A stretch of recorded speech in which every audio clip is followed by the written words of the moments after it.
Berpandanglah kepada Yesus. Matius 27 ayat 32 sampai 56.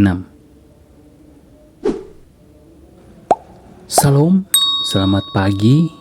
Salam jumpa lagi di channel Indahnya Kasih Tuhan atau yang disingkat Inkatu Channel dalam program Renungan Pagi.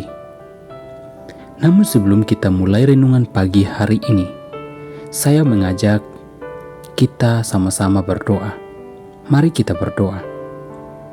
Bapa di surga, terima kasih atas penyertaan-Mu dalam peristirahatan kami sepanjang malam hingga pagi hari ini. Kami masih bangun dengan tubuh yang sehat dan kuat.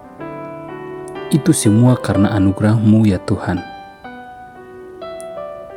Dan pagi hari ini, sebelum kami mulai tugas dan aktivitas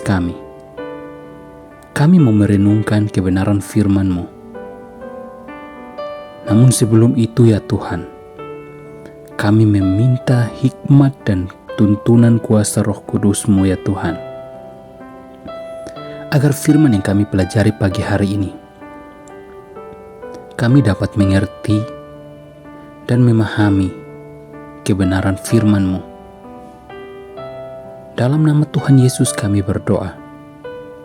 Amin. Saudara-saudara, dalam teologi kemakmuran mengatakan bahwa orang Kristen tidak akan hidup menderita. Ajaran ini telah menghipnotis dan melemahkan iman banyak orang Kristen. Ketika kita sedang berputus asa, teologi ini mengajarkan bahwa dengan mengikut Yesus, kita akan selalu hidup makmur dan bahagia. Seakan-akan Yesus sendiri tidak pernah menderita. Namun pada bacaan kita pada pagi hari ini, Matius 27 ayat 32 sampai 56. Di sana ada banyak sekali penderitaan yang ditanggung oleh Yesus Kristus, bahkan sampai mati di atas kayu salib. Kita diajarkan agar terus memandang Yesus.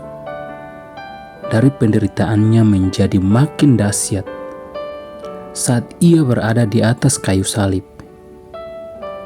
Ketika ia tergantung, ejekan dan hujatan datang dari orang-orang yang lewat. Hal ini dengan jelas kita lihat di ayat 39 sampai 40. Bahkan para pemuka agama dan bahkan penyamun yang sudah selayaknya mendapatkan hukuman ikut juga mengejek. Hal ini dengan jelas kita lihat di ayat 41 sampai 44. Dan puncak dari penderitaannya terdengar dalam suara nyaring ketika ia berseru, "Allahku, Allahku, mengapa Engkau meninggalkan aku?" Hal ini kita bisa lihat di ayat yang ke-46. Dari bacaan kita pada pagi hari ini, membuktikan bahwa penderitaan Yesus bukan hanya suatu kecelakaan dalam sejarah atau suatu kesenangan aneh yang ia cari. Ia rela mengalami penyiksaan karena itulah jalan yang harus ditempuh untuk menyelesaikan misinya. Orang-orang Yahudi melihat Mesias hanya sebagai pahlawan yang kuat. Tetapi Yesus menunjukkan bahwa Mesias adalah pribadi yang rela menderita. Mereka mengira bahwa Yesus akan turun untuk membuktikan kuasanya. Tetapi justru karena ia tidak turun dan rela disalibkan, ia membuktikan dirinya sebagai Sang Juru Selamat, dan kita dapat percaya kepadanya. Yesus menjalani penderitaan karena dosa yang telah kita lakukan. Dia menanggung segala derita yang amat berat, itu untuk menggantikan kita. Seharusnya kitalah yang menerima hukuman, siksaan, bahkan kematian. Namun, Melalui kematiannya kita ditebus dan diperdamaikan dengan Allah. Penderitaan yang kita lalui di dunia ini tidak sebanding dengan apa yang telah Ia lalui. Yesus telah melayani dan menderita dengan taat sepenuhnya kepada kehendak Bapa.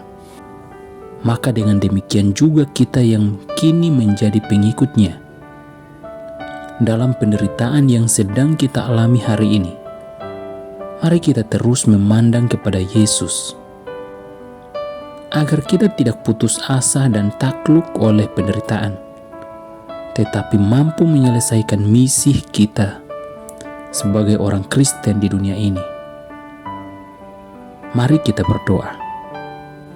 Terima kasih Tuhan atas firman-Mu pagi hari ini yang sudah kami pelajari. Dari sinilah kami diajarkan agar kami terus memandang kepada-Mu ya Tuhan.